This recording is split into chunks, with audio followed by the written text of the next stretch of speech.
आपसे निवेदन है, जिस देवी देवता को आप दिया लगा रहे हो, जिस देवी देवता के सामने आप पशुपति व्रत कर रहे हो, जिस देवी देवता के सामने आप दीप प्रज्वलन कर रहे हो, देवता की जहां शिवलिंग होता है, ये शिवलिंग, ये जलाधारी, ये शिवलिंग रखा है। कई माताओं की आदत होती है, कई भाइयों की आदत होती है कि जहां स्पीकर बंद हो गया सर, जहां शिवलिंग होता है, रिटर्न बंद है, जहां शिवलिंग होता है तो वहां जहां शिवलिंग रखा हुआ है कटी में, जहां शिवलिंग रखा हुआ है कटी के अंदर, जहां शिवलिंग का भाग उस जलाधारी पर रखा हुआ है, तो वो जलाधारी पर जहां रखा है, ये मां जगत जननी जगदम्बा है, माता पार्वती जी का हस्त कमल है।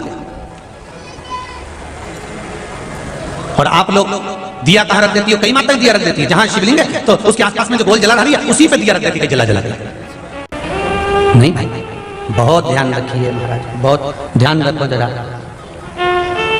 बहुत ध्यान रखिए आप उस चीज का कि ये जो दिया आपने रखा है, जो ये दिया आप रख रही हैं, इस दिए को उस जलाधारी से आपको थोड़ा दूर रखना, भगवान के करीब नहीं, भगवान को लगना नहीं चाहिए। श्रीफल नरियल आप शिवलिंग की इस जलाधारी पर नरियल नहीं रखना है आपको, जो विराम उद्यापन करते हो आप लोग, पशुपति व्रत का जो नरियल है, भेंट है, वो शिव जी को छुआकर नीचे ना, इस जलाधारी पर नहीं रखना है, शिवलिंग पर नहीं रखना है, उसको छुआकर जलाधारी से दूर रखिए। आपने अगर जलाधारी पर रखा है तो उसका फल आपको नहीं मिल सकता, उसका फल बहुत ध्यान देना। पूजन पाठ में आप स्मरण में महाराज, पूजन पाठ और स्मरण में अगर आप ध्यान देंगे तो आपको पूजन का फल पूर्ण मिलेगा। पूजन का फल जब मिलता है तो आपके पूजन का क्रम श्रेष्ठ है।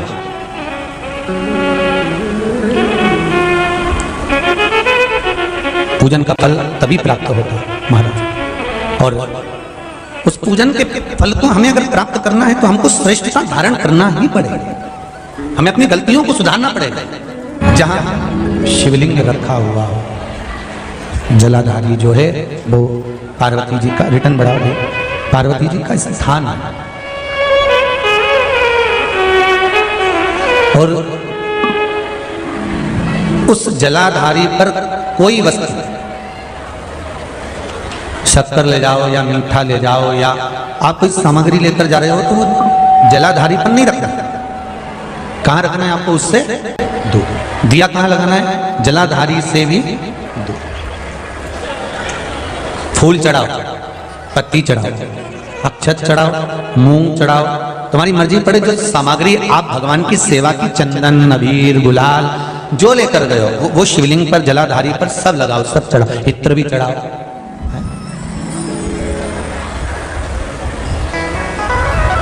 सब समर्पित करो।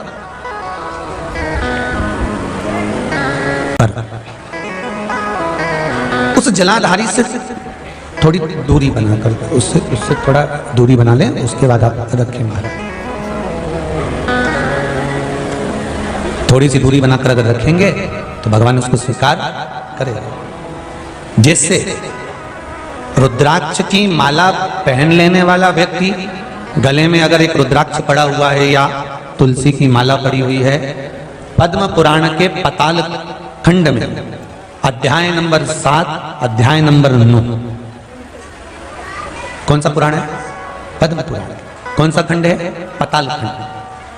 पद्म पुराण के पाताल खंड में अध्याय नंबर 7 और 9 में तुलसी और रुद्राक्ष का वर्णन आता है।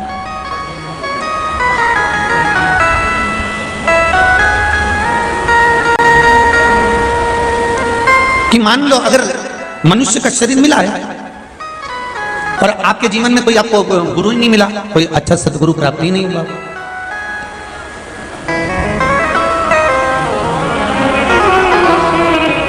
और आपने अगर गुरु मंत्र भी नहीं लिया हो, गुरु मंत्र भी अगर धारण नहीं किया हो,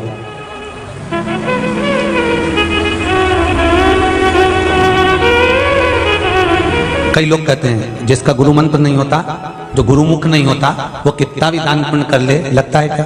जम के बोलो, नहीं लगता। तो शिव महापुराण में पद्म पुराण के पाताल खंड के 7वें और 9वें अध्याय में लिखा हुआ है, मान लो अगर आपका दान पुण्य आपके खाते में नहीं जा रहा है तो फिर शास्त्र कहता है कि आप गले में रुद्राक्ष पहन लो या तुलसी की माला पहन लीजिए, फिर तो आप जो दान करेंगे वो आपके खाते में जाना प्रारंभ होगा। गले में या तो रुद्राक्ष का एक मनका या माला कुछ भी अगर आपके गले में पड़ी, रुद्राक्ष की एक मनका या एक माला भी आपके गले में पड़ी हुई है, या तुलसी की माला का एक मनका या तुलसी की माला भी आपके गले में पड़ी है, तो उसका फल आपको मिलना प्रारंभ हो जाएगा। उसका फल आपको मिलना प्रारंभ हो जाएगा हमारे।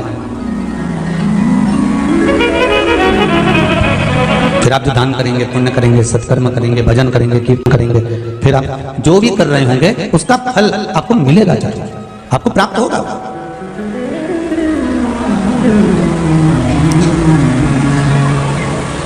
अच्छा, कई लोग कहते हैं गुरुजी माला पहनने से क्या होता है, रुद्राक्ष पहनने से क्या होता है, तुलसी की माला हम पहने या रुद्राक्ष की माला पहने, लोग क्या कहेंगे, हम नवयुवक बच्चे आज के जमाने के लड़के लड़कियां ऐसे पहनेंगे तो लोग क्या कहेंगे। कई स्कूल तो ऐसे हो गए जहां माला तक कह देते हैं पहनकर मत आना। तब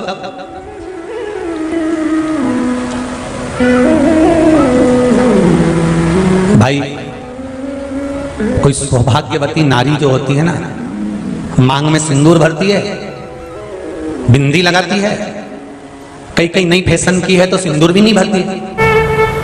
विश्वास है ना, विश्वास को डिगने मत दो। शंकर के मंदिर जा रहे हो, एक लोटा जल चढ़ा रहे हो, एक बेलपत्री समर्पित कर रहे हो, एक चावल का दाना तुम शिव को चढ़ा रहे हो, शंकर भगवान की आराधना अर्चना दिल से कर रहे हो, और उस बीच में तुम्हारे भीतर कोई कपट नहीं, कोई छल नहीं, कोई दिखावा नहीं, कोई दिखावा नहीं।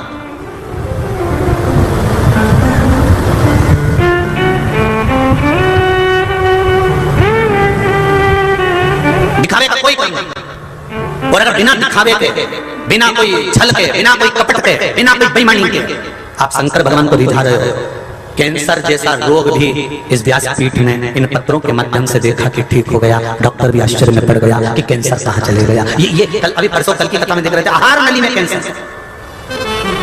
अब आहार नली में कैंसर और नाक में से पाइप डालकर लिक्विड दे रहे हैं, और उल्टी आ जाना, वोमिटिंग हो जाना, और वोमिटिंग के माध्यम से नली निकल भी जाना, और कैंसर भी समाप्त हो जाना, और आहार नली वापस चालू हो जाना, और खाने में मन भी लग जाना। ये कौन करेगा? ना जाने कितने कीमो करवाना पड़ते, ना जाने कितनी थेरेपी करवाना पड़ती, ना जाने कितनी औषधियां खाना पड़ती, तब जाकर ये शरीर का थोड़ा सा रोग समाप्त हो पाता कि नहीं हो पाता वो भी नहीं मालूम था।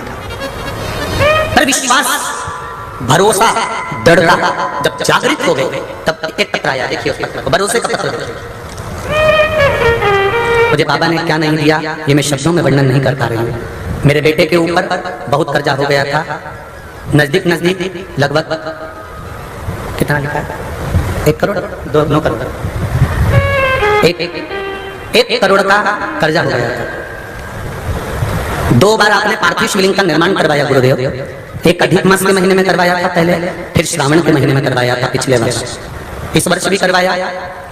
3 बार जो पार्थिव शिवलिंग का निर्माण करवाया और पूजन करी, बाबा की कृपा से,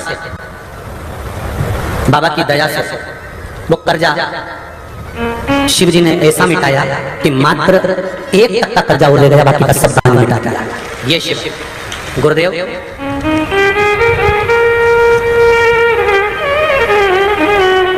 मेरी बहू इसी परली बैद्यनाथ की है।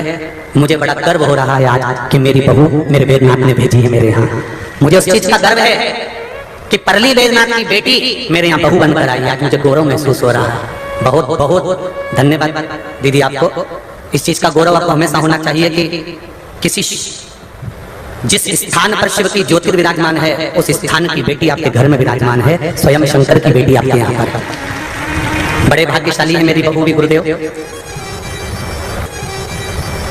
तीसरी बात यह है गुरुदेव, घर में मेरा भाई कहीं बाहर चला गया था, 1 महीने तक नहीं मिला। तब किसी के कहने पर हमने पशुपति व्रत प्रारंभ किया और शिव जी की कृपा से मेरे भाई को तुरंत वो आ गया। शिव जी को धन्यवाद देने के लिए मैं आई हूँ कि आपकी कृपा से मेरा सब काम हो रहा है। बैठिए भाई, हर हर महादेव। ये शिव कृपा। कभी शिव मंदिर में आप भगवान की आराधना करने के लिए जाएं तो जाकर निवेदन करें, जो दूध आप खरीदते हो चढ़ाने के लिए, भले 1 बूंद दूध मिले पर गौ माता का मिले देसी गाय का दूध मिले। एक बूंद भी दूध अगर शंकर पर देसी गाय का चढ़ा दिया तो हजारों महामृत्युंजय मंत्र के बराबर पुण्य प्राप्त होगा।